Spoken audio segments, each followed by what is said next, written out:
Hello again everyone, I'm Dennis, welcome back to the Bindery. Over the years I've completed quite a few bookbinding projects both on and off of YouTube, and in doing so I've put together quite a collection of specialized tools. But in all that time and through all those bindings, there's one set of tools that I've never really talked about, even though they've been there on my bench for virtually every project. They're solid, versatile, and reliable. The sort of helping hands that are easily overlooked, but which I'd hate to have to do without. What are these marvelous devices I'm describing? Well, if you haven't guessed by now, what we're talking about is bricks.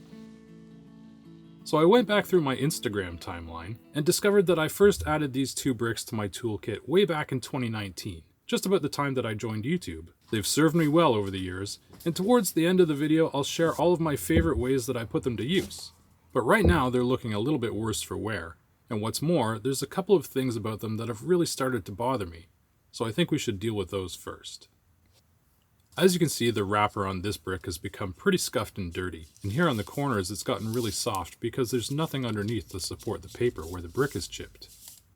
This other one has a big tear in it, also because of a void in the brick underneath.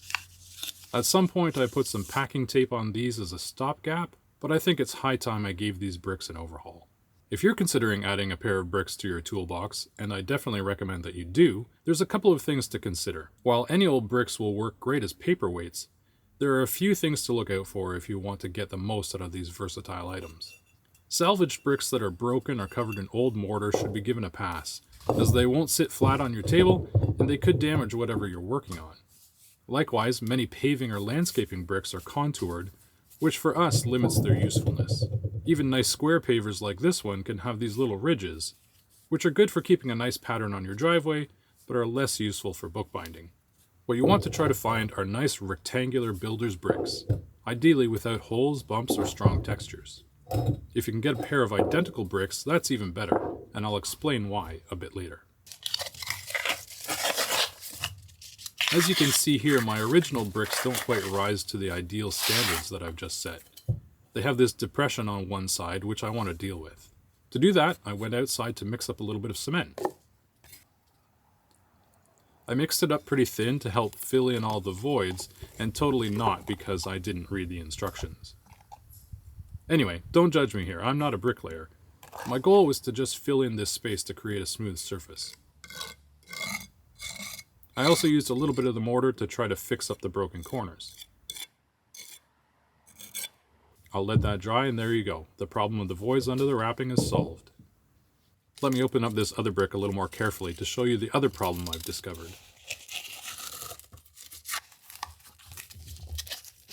Even though this brick has been handled pretty carefully over the years, somehow a lot of grit has built up on the inside of the wrapper. And as the wrapper gets damaged, that grit finds its way out, which could potentially damage whatever I'm working on. Less than ideal. To help with that, I'm going to try a little experiment to seal the bricks before I rewrap them. I start with just my regular PVA glue, and to that I add about the same amount of water. That thins it out, which makes it easy to brush onto the bricks. My thinking here is that this will seep into the pores and seal them up. I suppose paint or varnish would probably work in much the same way, but since I've got the glue ready to hand, that's what I used. And while I'm at it, I'll seal up these other two red bricks that I have here as well.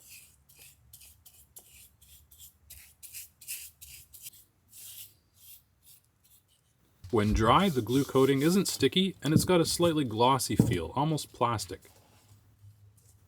Now onto the wrapping. Covering the bricks is important as their rough texture is basically like sandpaper, which could obviously damage your work. I'll start by making a quick template out of newsprint, which I'll use to cut out the covering material later. In width, the material is just a bit more than the height of the brick plus the length. For my covering material, I'm going to use my marbled paper again. I really like the aesthetic of it, and as it's already proved its durability for 5 years, I see no reason not to. This paper is 120 GSM, so a similar type of paper should work well.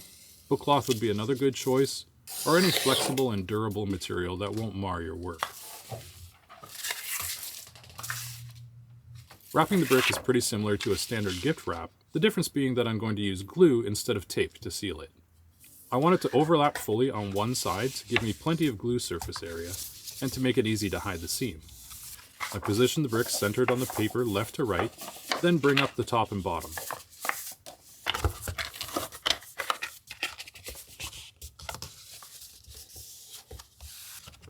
When I'm happy with that, I brush on some PVA along the edge and press it in place.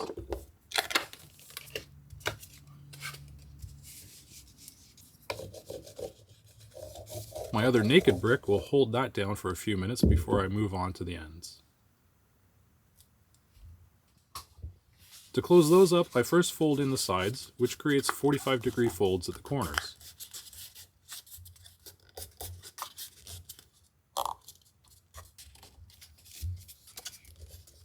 Using my bone folder, I'll sharpen up all of those creases, which leaves me with 2 flaps at the top and bottom, which then fold down neatly to cover the end.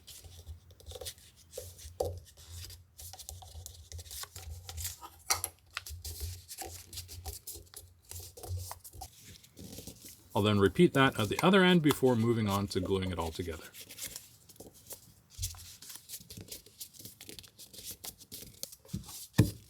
With the brick on its end, I use a smaller brush to apply glue to the underside of the flaps, then press those firmly in place.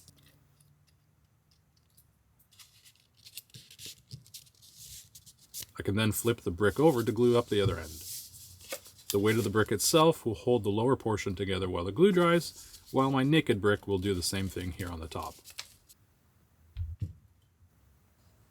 Once the glue is dried, I'll go ahead and wrap the other one so I've got a matching set. And of course, brick 1 now gets to return the favor to help finish off brick 2.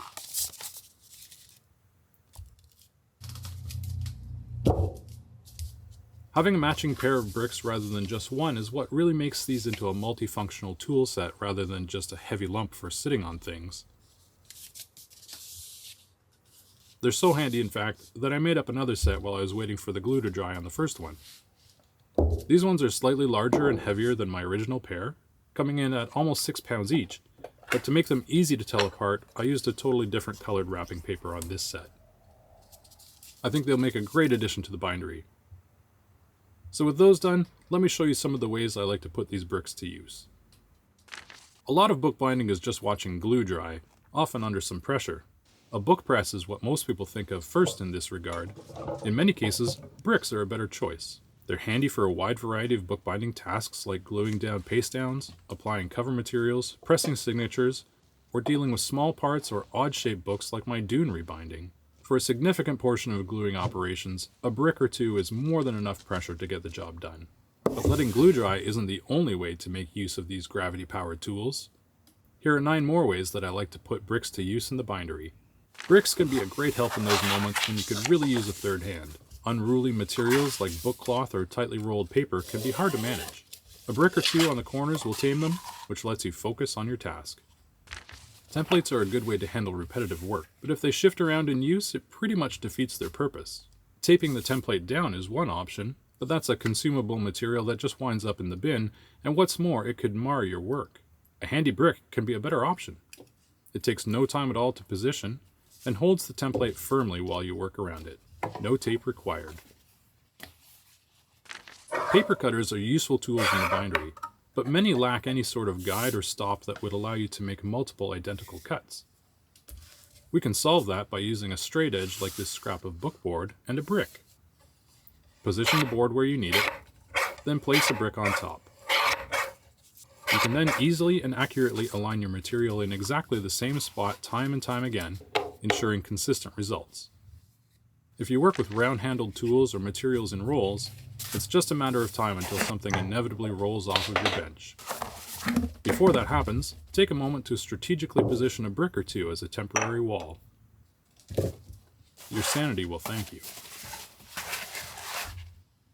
Here's a little trick I came up with and now use whenever I fold up a batch of signatures for notebooks. These have a tendency to slide around and become a nuisance, especially when you've got a lot of them. Eventually I realized I could use a pair of bricks as retaining walls. They do a great job of keeping the signatures in a tidy stack, and what's more, they double as a press afterwards. A piece of board distributes the weight, while the side bricks keep the pile from slipping sideways as it's pressed. Afterward, I can add the side bricks to put on even more pressure. Here's one that's super simple but that I use all the time. I found that when I'm doing gold tooling, a brick is just the right height to position my stamps on the stove to heat up. Simple, but effective. A laying press is a great bookbinding accessory, but even one like mine sometimes doesn't have the capacity to fit larger pieces. When this happens, I'll reach for my bricks to raise the press up off the bench. They give just enough clearance to position the book properly without damaging the foredge below, and without sacrificing on stability. And if you don't have a laying press, you can improvise a small one with a pair of bricks. All on their own, they can be used for simple tasks like squaring up your text block and laying out the sewing stations. If you need a firmer grip on your work, a couple of clamps will transform your bricks into a surprisingly effective press. A brick or two can make for a great temporary work surface. I'll often place a brick under a book's open cover while I work on the inside. Or if your table or bench is a bit too low for your comfort, a set of matching bricks can really save your life. Set them out and then cover them. Here I'm using a pressing board. And depending on whether you place them flat or on edge, you can easily gain 3 to 5 inches in height, which, over a few hours, could be the difference between a sore back and a happy day in the bindery. So there are my top 10 ways to put bricks to work for you, be it in bookbinding or other crafts. Do you have your own ways of using bricks in your work? I'd love to hear about them, so be sure to share them down in the comments so I and everyone else watching can make the most of these simple but versatile tools. I hope you've enjoyed this little video, and if you did, you might like my other video on what I consider to be the most essential bookbinding tools. So until next time, I'm Dennis, thanks for watching, and happy binding.